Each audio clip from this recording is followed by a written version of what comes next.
Hey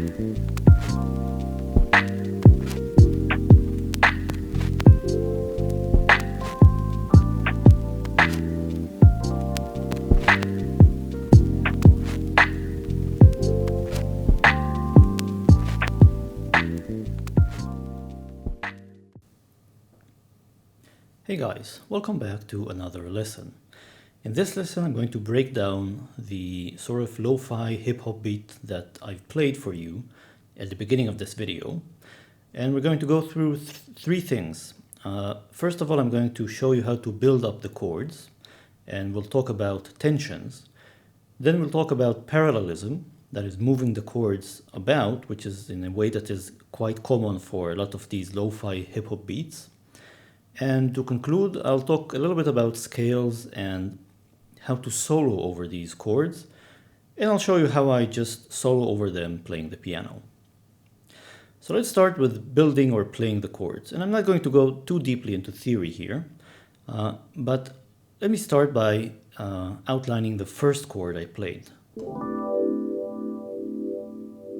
So I'm playing this using an electric piano sound with some auto pan and phasing on it, or a phaser. And this chord is an A minor 11 chord. So I'm playing in the left hand A, C, D, E, and in the right hand I'm playing G, B, and D.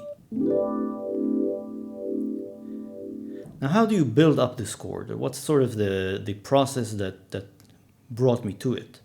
Well, basically, what you do is you start out with a more basic minor chord, and this is an A minor chord, and then you add tensions. Tensions are higher degrees in the scale that you're playing. So let's say that you're playing in an A minor scale. So you can play the first, third, and fifth degrees. So it's 1, 2, 3, 4, 5, 6, 7, 8, 9, 10, 11, 12, 13, 14, and 15. But 15 is already 1 again. So you can play the first, third, and fifth degrees, and you'll get a simple triad, A minor triad. Then you can add the seventh, and you'll get an A minor seventh chord. And you can add the ninth, which is a B, and then you get an A minor ninth and an 11th. So you get an A minor 11th chord. Now this is almost what I played. The only difference is that I also took this D up here, the 11th degree, and doubled it down an octave. So this D over here is a doubling of the D over here.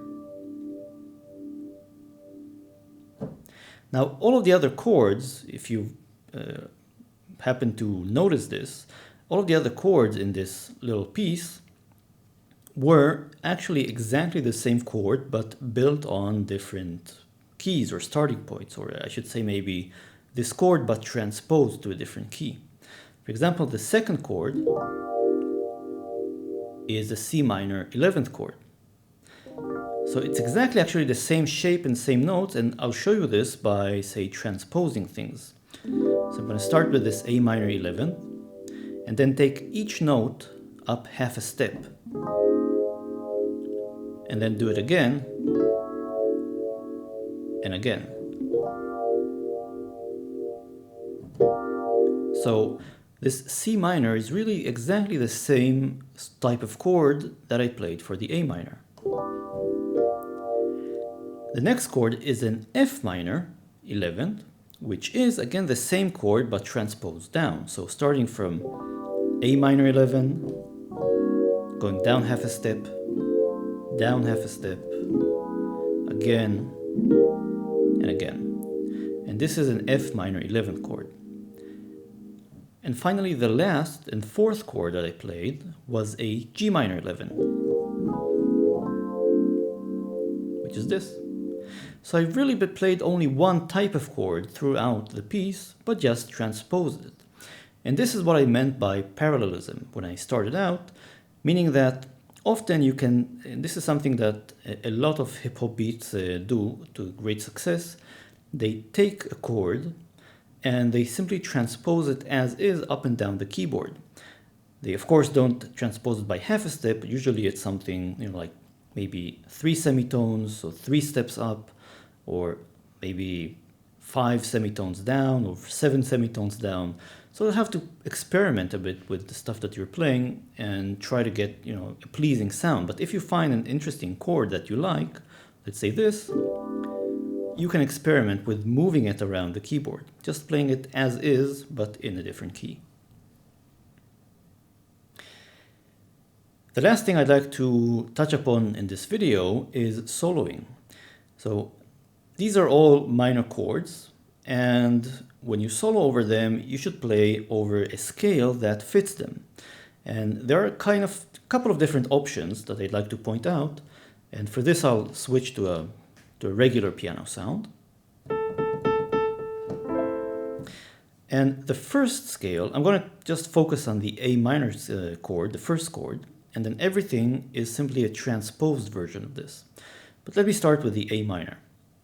So the first and simplest scale to solo on is the pentatonic scale. So here's an A minor chord in the left hand, and the pentatonic scale, or should I say maybe the pentatonic minor scale, built on A, starts with A, then goes up 3 semitones, 1, 2, 3, 2 semitones, 1, 2, 2 semitones, 1, 2, 3 semitones, 1, 2, 3, and then 2 semitones again back to A. So penta means 5, and this scale actually has 5 notes: A, C, D, E, G, and then repeat: A, C, D, E, G, and so on. So when soloing on the first chord,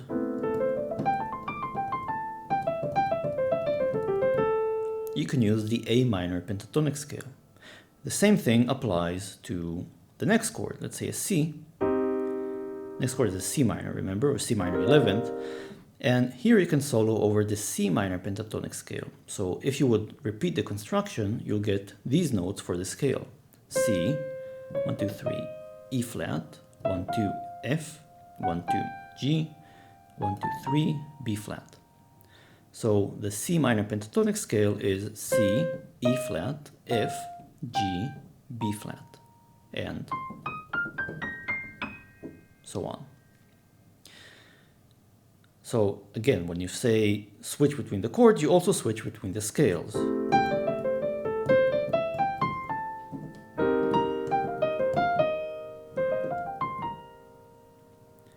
Again, for the same for the F minor and the G minor pentatonic. So for an F minor pentatonic, it's F, A flat, B flat, C, E flat. And for G minor pentatonic, it's G, B flat, C, D, F. Now you can enrich the minor pentatonic scale in a couple of different ways. For example, you can add this coloring note here, which is an E flat. So this kind of gives a blues feeling to it.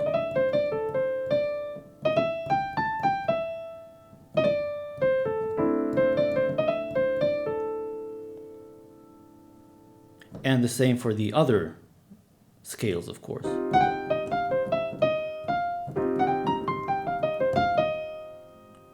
And so on. Another note that you can add fairly safely is the note between the first two notes. So here after A, you'll go up 2 semitones. So I'm adding a B here to the A minor pentatonic scale. This is almost an A minor scale, but I'm almost purposely avoiding this note here, F, just because it tends to imply certain chord structures which I kind of want to avoid.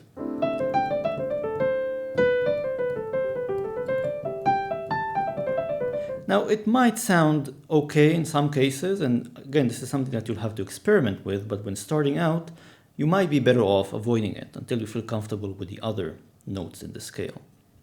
And as with all of my other examples, everything needs to be transposed to each of these chords.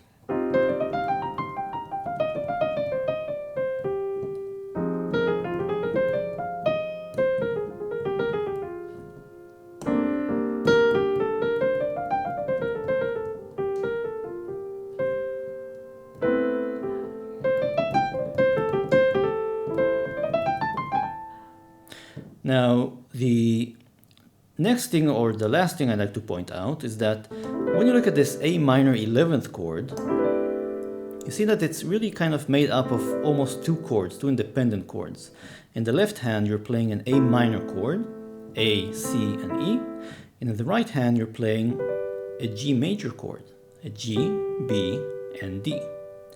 And when you're soloing over this chord, this A minor 11th chord, you can think about arpeggiating each of these chords independently. It's kind of easier, I think, in many cases to think in terms of triads when playing.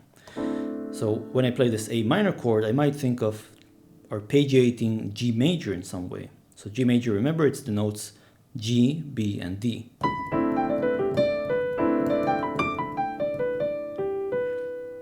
For the C minor chord, the upper structure is a B flat major, B flat, D, and F.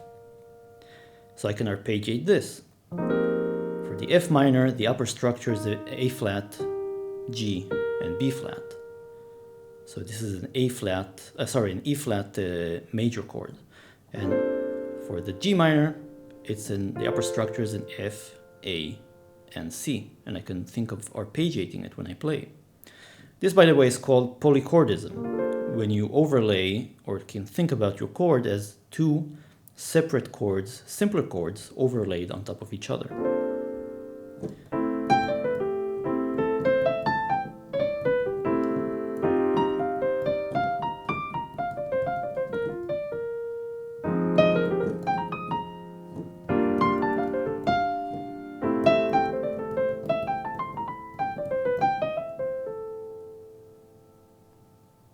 So these are just some ideas for you to think about when trying to solo over these chord changes.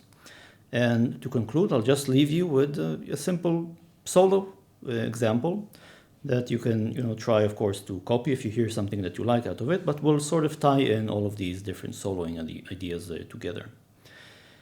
And that's it for this lesson. I hope you've learned something interesting, and I'll see you next time.